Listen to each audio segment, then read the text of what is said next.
ಇವರಿಗೂ ಸಹ ಧನ್ಯವಾದಕ್ಕೆ ಇಷ್ಟಪಡ್ತೀನಿ. ನನ್ನ ಫ್ಯಾಮಿಲಿ ಬಂದಿದ್ದಾರೆ ಎಲ್ಲ ಕಲಾವಿದರಿಗೂ ಬಂದಿರೋದಕ್ಕೆ ಧನ್ಯವಾದಕ್ಕೆ ಇಷ್ಟಪಡ್ತೀನಿ. ಮೊದಲನೇದಾಗಿ ನಾಗರಾಜ್ ಸರ್ ನನಗೆ ಕಾಲ್ ಮಾಡಿ ಈ ಥರ ನಿಮಗೆ ಒಂದು ಕಲಾ ಸೇವಾ ಪ್ರಶಸ್ತಿ ನೀಡಬೇಕು ಅಂತ ಇದ್ದೀವಿ ಅಂದರು. ನಾನು ಹೇಳಿದೆ, ಸರ್ ನನ್ನ ಖಂಡಿತ ಯೋಗ್ಯತೆ ಇಲ್ಲ ಅನ್ಸುತ್ತೆ ಅದನ್ನು ತಗೊಳ್ಳೋದಕ್ಕೆ, ಇನ್ನೂ ಬೆಳಿಬೇಕು ನಾನು ಅಂತ ಹೇಳಿದೆ. ಇಲ್ಲ ಸರ್, 25 ವರ್ಷದಿಂದ ಇದ್ದೀರಾ ನೀವು, ಡ್ಯಾನ್ಸರ್ ಆಗಿ, ಸಿಂಗರ್ ಆಗಿ, ಮತ್ತು ನಿಮ್ಮದೇ ಒಂದು ಟೀಮೆಲ್ಲ ಕಟ್ಕೊಂಡು ಇದ್ದೀರಾ ಅಂತ ಹೇಳಿದ್ರು. ನಾನು ಏನು ಮಾತಾಡಬೇಕು ಅಂತ ಗೊತ್ತಾಗಿಲ್ಲ. ಮೋಹನ್ ಸರ್, ನಮ್ಮ ಗುರುಗಳು ಮೋಹನ್ ಸರ್, ಅವ್ರ ಬಗ್ಗೆ ನಾನು ಮಾತಾಡ್ತೀನಿ. ಮೊದಲಿಗೆ ಫಸ್ಟು ನಾಗರಾಜ್ ಸರ್ ಬಗ್ಗೆ ಮಾತಾಡ್ಬಿಡ್ತೀನಿ. ಫೇಸ್ಬುಕ್ ಫ್ರೆಂಡ್ ನನಗೆ ಹೆಚ್ಚಾಗಿ ನನಗೆ ನಾಗರಾಜ್ ಸರ್ ಸುಮಾರು ಒಂದು 25 ವರ್ಷದ ಪರಿಚಯ. ಯಾಕಂದರೆ ಜೈ ಮೆಲೋಡಿಸ್ ಅಂತ ಒಂದು ಆರ್ಕೆಸ್ಟ್ರಾ ಇತ್ತು. ಆರ್ಕೆಸ್ಟ್ರಾದಲ್ಲಿ ನಾವೆಲ್ಲ ಡ್ಯಾನ್ಸ್ ಮಾಡಿದ್ರು. ನಾನು ಒಂದು ವೈಫು, ನನ್ನ ಒಂದು 30-30 ಜನ ತಂಡ ನನ್ನ ಡ್ಯಾನ್ಸರ್ಸ್ ಇದ್ರು, ಹುಡುಗ ಹುಡುಗರು. ಅಲ್ಲಿ ನನಗೆ ನಾಗರಾಜ್ ಸರ್ ಪರಿಚಯ ಆದರು. ಈಗ ರಾಮನಗರ ಚಾಮುಂಡೇಶ್ವರಿ ಉತ್ಸವ ವರ್ಷ ನಾನು ಕಾರ್ಯಕ್ರಮ ಮಾಡ್ತಾ ಇರ್ತೀನಿ. ನಾನು ಚಾಮುಂಡೇಶ್ವರಿ ಉತ್ಸವ ಲಾಸ್ಟ್ ಟೈಮಲ್ಲಿ ನನಗೆ ನಾಗರಾಜ್ ಸರ್ ಸಿಕ್ಕಿದಾಗ, ಇಲ್ಲ ಸರ್ ತುಂಬ ಖುಷಿ ಆಯಿತು, ನಿಮ್ಮನ್ನು ನೋಡಿ ಎಷ್ಟೋ ವರ್ಷ ಆಗಿತ್ತು, ನಿಮ್ಮ ಜೊತೆ ಮಾತಾಡಬೇಕು ಅನಿಸ್ತದೆ. ಇಷ್ಟುದ ನನಗೆ ನನ್ನ ಬಗ್ಗೆ ಬರವಣಿಗೆಯಲ್ಲಿ ಫೇಸ್ಬುಕ್ಕಲ್ಲಿ, ಇನ್ಸ್ಟಾಗ್ರಾಮಲ್ಲಿ ಇಷ್ಟುದ ಬರವಣಿಗೆ ಮಾಡಿ ಬರೆದು ಹಾಕಿದ್ರು. ಅದಕ್ಕೆ ಯೋಗ್ಯತೆ ಇದೆ ಅಂತ ನನಗೊಂದು ಗೊತ್ತಿಲ್ಲ. ತುಂಬ ಥ್ಯಾಂಕ್ಸ್ ಸರ್. ಇಲ್ಲಿ ಕರೆದು ನನಗೆ ಸನ್ಮಾನ ಮಾಡಿ ಒಂದು ಕಲಾ ಸೇವಾ ಪ್ರಶಸ್ತಿ ನೀಡೋದಕ್ಕೆ ಧನ್ಯವಾದಗಳು. ಹಾಗೆ ನನ್ನ ನೃತ್ಯ ಯಾವ ರೀತಿ ಪ್ರಾರಂಭ ಆಯಿತು ಅಂದರೆ 2000 ಇಸ್ವಿಲಿ ಮೋಹನ್ ಜಿಂಪೆಟ್ಸ್ ಅಂತ ಆರ್ಕೆಸ್ಟ್ರಾ ಎಲ್ಲರಿಗೂ ಗೊತ್ತಿದೆ, ಯಾರು ಗೊತ್ತಿಲ್ಲ ಅಂತ ಏನಿಲ್ಲ.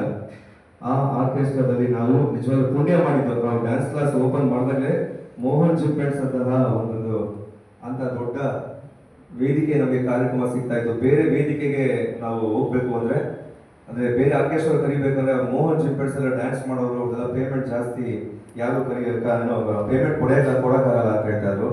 ಅದೆಲ್ಲ ಅಲ್ಲಿ ನಾವು ಅಲ್ಲಿ ಡ್ಯಾನ್ಸ್ ಮಾಡಾದ್ಮೇಲೆ ನಮ್ಮದು ಸೆಕೆಂಡ್ ಜರ್ನಿ ಅಂತ ಬಂದಿದ್ದು. ಇಲ್ಲಿ ವೇದಿಕೆ ಮೇಲೆ ನನ್ನ ನಿಜವಾಗ್ಲೂ ಎಲ್ಲೇವರೆಗೂ ಹೇಳ್ಕೊತೀನಿ, ನಾನು ಫೇಕ್ ಮನುಷ್ಯ ಅಲ್ವೇ ಅಲ್ಲ. ಅವ್ರ ವಿಚಾರದಲ್ಲಿ ನನ್ನ ಗುರುಗಳು ಮೋಹನ್ ಸರ್ ಇದ್ದಾರೆ. ಮೋಹನ್ ಮ್ಯೂಸಿಕ್ನ ಮಾಲೀಕರು.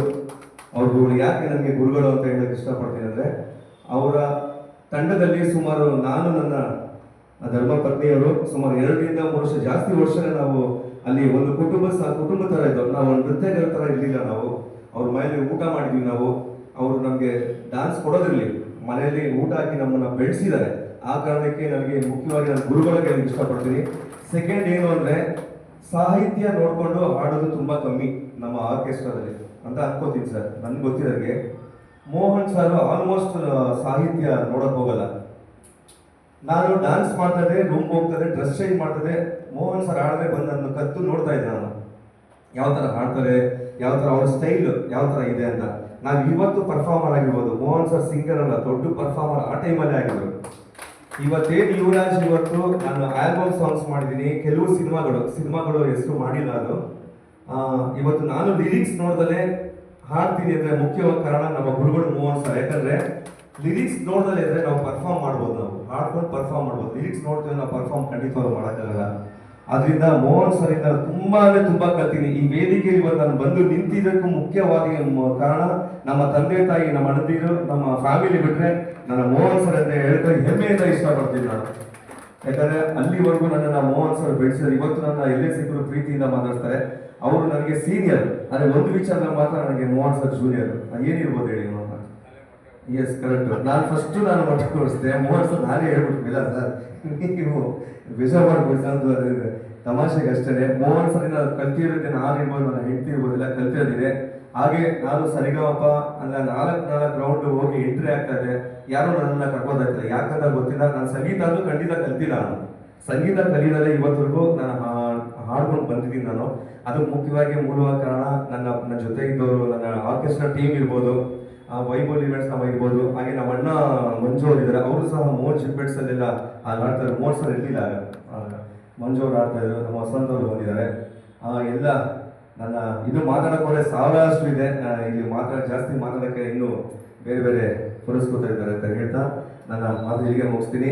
ಇಲ್ಲಿವರೆಗೂ ನಾನು ಸಾಧನೆ ಏನು ಮಾಡಿದ್ರೆ ಗೊತ್ತಿಲ್ಲ, ಈ ಪ್ರಶಸ್ತಿ ತರಕ್ಕೆ ಯೋಗ್ಯತೆ ಇದೆಲ್ಲ ಗೊತ್ತಿಲ್ಲ ಸರ್. ಖಂಡಿತ ಕಲ್ತಿದ್ದಾರೆ, ಬರ್ತೀನಿ. ನಮ್ಮ ಇಲಾಖೆ ಹೆಚ್ಚಾಗಿ ಮೋಹನ್ ಸರ್ ಇವತ್ತು ನನ್ನ ಜೊತೆ, ಅವ್ರ ಜೊತೆ ನಾನಿರೋದು ನನ್ಗೆ ಖುಷಿ ಆಗುತ್ತೆ. ಯಾಕಂದ್ರೆ ಅವತ್ತು ಜೊತೆಲೇ ಇದ್ರು, ಇವತ್ತು ಅವ್ರಿಗೆ ನಾವು ಸನ್ಮಾನ ಮಾಡ್ಕೊಂಡು ಬಂದಿದ್ರೆ ನಿಜವಾಗ್ಲೂ ನಾವು ಒಂದ್ ಕಡೆ ಬೆಳೆದಿದ್ದೀನಿ ಅಂತಾನೆ ಅರ್ಥ ಆಗುತ್ತೆ. ಯಾಕಂದ್ರೆ ಅವ್ರಿಗೆ ನಾವು ಪ್ರಶಸ್ತಿ ತಗೊಳ್ಳೋದಕ್ಕೆ ತುಂಬಾ ಅದೃಷ್ಟ ಮಾಡಿದೀನಿ, ನಿಜವಾದ ಪುಣ್ಯವಂತ ಅನ್ಸುತ್ತೆ ಸರ್.